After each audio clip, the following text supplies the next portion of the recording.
All right, let's talk about Daemons of the Shadow Realm episode 4. If you want to see my reaction to it as well as exclusives, you can check out the Patreon down below. And while you're down there, make sure to like button, subscribe, hype the video with the YouTube mobile app, and Patreon and the Discord and everything is down below. But with that said, let's talk about the episode. And today, this was a really good episode, man. Bro, I had a lot of fun with this one. So let's start with we'll start with the stuff that I want to talk about first before I forget about it. So again, not in order right now, but I do have plans in the future to make these reviews more like order by order of what's happening. But for now, what I want to talk about first is apparently, according to, because we got to see Asa and Gabby and all them, see how they're doing. We got to see the Master, who I guess is the old man in this case that they were talking about. And it's not the dad apparently, which leaves me with a question of where the fuck are the parents? Did they die at some point and no one knows? Or are they like, where the fuck are they? Because they disappeared. But anyways, we got to see the Master and all that. We also got to meet two things. I want to mention two things. First off, we got to meet Jin-san's Daemons. I-chan and Makoto. Well, technically we met them last episode, but it's like we got to properly get introduced to them a little bit. And we got to meet Makoto, who carries weapons around, I guess. Just drops a knife out of his mouth and is like, yo, here's a knife. Because Gabby wanted an apple and Asa needed a knife, and Jim was like, yo, here's a knife, bro. And like, fair enough, I guess, but like, that happened. But what I really want to mention is the Master wanted Gabby to stay there while she's recovering and have Asa stay as well, because she'll be safe there. Because apparently, even among the Kagemoris, not everyone is on the same side, which isn't surprising. But the fact that they're like openly saying that there are people that want her for themselves, that leads me to wonder more about like what makes them so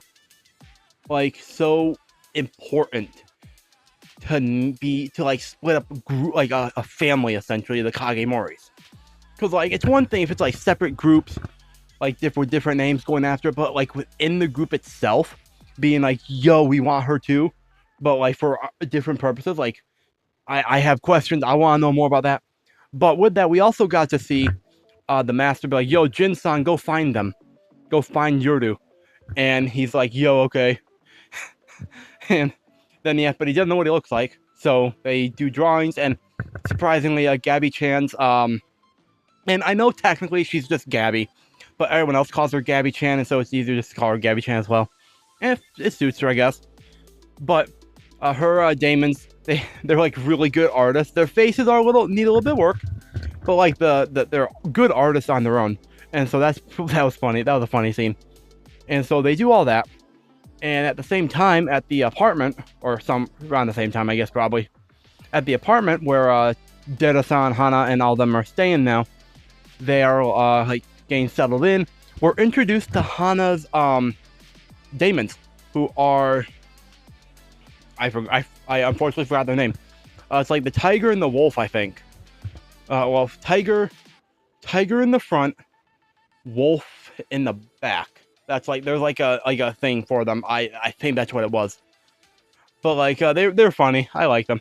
And but then Yuru's like, yo, I'm gonna go out, and he goes out. He takes Dera-san's machete with him, and we already know he's plotting something, bro. Because like it's not surprising that he's plotting something. And then they're talking about the world, how big it is, and talking about wanting to find Yuru-san, whatever, not Yuru, Asa-chan and all that. And so they're doing that. And so in the middle of trying to just talk about that, they have the idea to go searching for her by looking for where there's a lot of Daemons and familiar blood, because they can track blood sense. I don't know if it's blood specifically that they can track or just any sense in general, but they track that, and they're led into a trap, essentially, is what it comes down to, which is like I saw that coming a mile away, man. Once they it was too easy, and I kind of blame Yuru for falling into the trap, because like he went on ahead without telling Dera-san or Hana, and like he Like, I get it. Also, though, he's like a teenager. His whole world is like upside down and all that. But like, come on, man, come on. You should know a little bit better than that. You're a hunter. You should know to prepare and be like, yo, let's be careful. But like, it is what it is. And so they're led into a trap where we meet two other people, a baldy named Akio, and then I don't remember the other blondie's name. I'm pretty sure we got the blondie's name. And they both have their own daemons as well, of course. And Yoru sees one of Kagimori's daemons pretending to be Asa, and he is like he rushes ahead. He loses his temper and just goes barreling in, almost dies in the process, or well, not technically died because they aren't trying to kill him, but he gets caught in their trap. And then thus ensues a whole thing about them talking, and they finally start fighting. And I gotta give Yoru credit though, despite the fact that I do blame him for getting himself caught. He did apologize. He's like, yo, I fucked up. Apologies. And I do respect him for that, honestly, because I have seen characters before who won't apologize even if they did do that. Like, they'll be indignant about it, or they'll be like regrettably, like reluctantly, like apologizing. But he's genuinely just like, yo, I fucked up. Apologies. And like Wright, I think Wright's the big guy.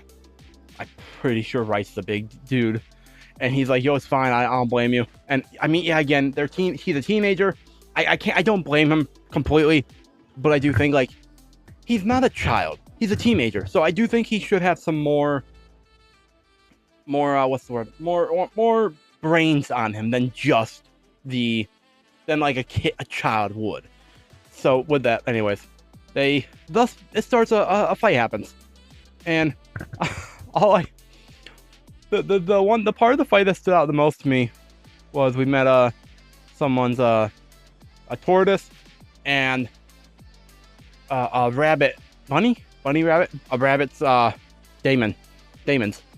The blondie, I'm pretty sure they were his, because Akio's are in hiding still for some reason. But anyways, I'm getting off track. So rabbit and tortoise, they start fighting, and left is like pinned down by the giant tortoise because it's really, really heavy, and even she's struggling with, which is not good. If she's struggling with that, you know it's strong. And I'm thinking about it again. And Wright just he gets fucked up by a bunny rabbit, bro. Like, he just straight up he gets his ass kicked. He almost gets packed up. Like, is it like, bro, he should pack it up after that. He got his ass kicked by a rabbit. Bro, he is not him anymore, unfortunately. But that's funny. And like, they end up while getting beat up, Yoru's watching from being trapped in there because he's staying trapped. He's not trying anything because he's keeping the big Daemon Aichan like immobile because she's keeping him fucking like trapped or whatever. And so he's watching. He does a simple thing like throwing a machete at the tortoise, distracts the tortoise. Left escapes, jumps up, breaks the teeth of Aichan, who's like trapping Yoru. And then Yoru's like, yo, to Wright, what do you do when you leave the bathroom? And then Wright's just like, Wright gets it immediately. He's like, extinguish the lights, puts everything out in the darkness.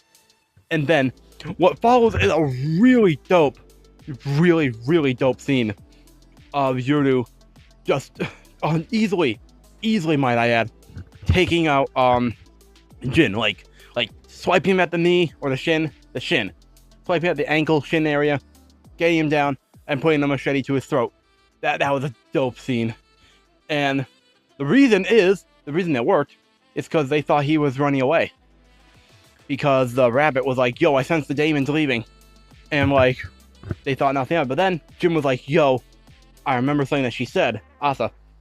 And because he's a hunter, and he did dodge, not quite enough, but he did dodge because he sensed something, I guess. And it was just a really cool scene. And he's held up, and we learn from the left and right They're like, yo, our master's the twin of the night, so the darkness is his hunting ground. Which, that was a cool line, bro. That was a dope line. I love that line, man. That was cool. And like, I really do appreciate how this whole time they're doing their own thing left and right. Like, they really are. He's like, because Yoru said he's hands off, and he was right. He is hands off.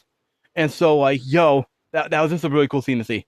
But yeah, he learns, Yoru learns, yo, he's going to be that learns that Jin is like was the behind the attack, and he's like, yo, I'm almost gonna kill you, but instead call Asa here, get her here, and let's like talk about, and I want to talk to her.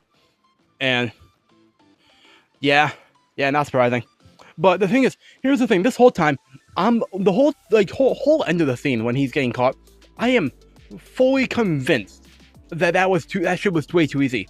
Jin, of all people that we saw last time, like he's like he was gassed up from just like his appearance to like what he did, how he acted last episode, and when we first met him, like he was gassed up, and it was too easy, I think, for him to get caught.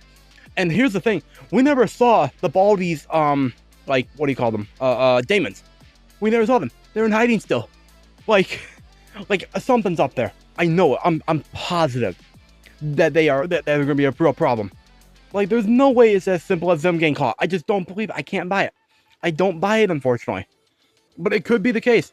And I'll be a little disappointed that is as simple as that. But with that, that was overall though, it was a really good episode. I enjoyed this a lot.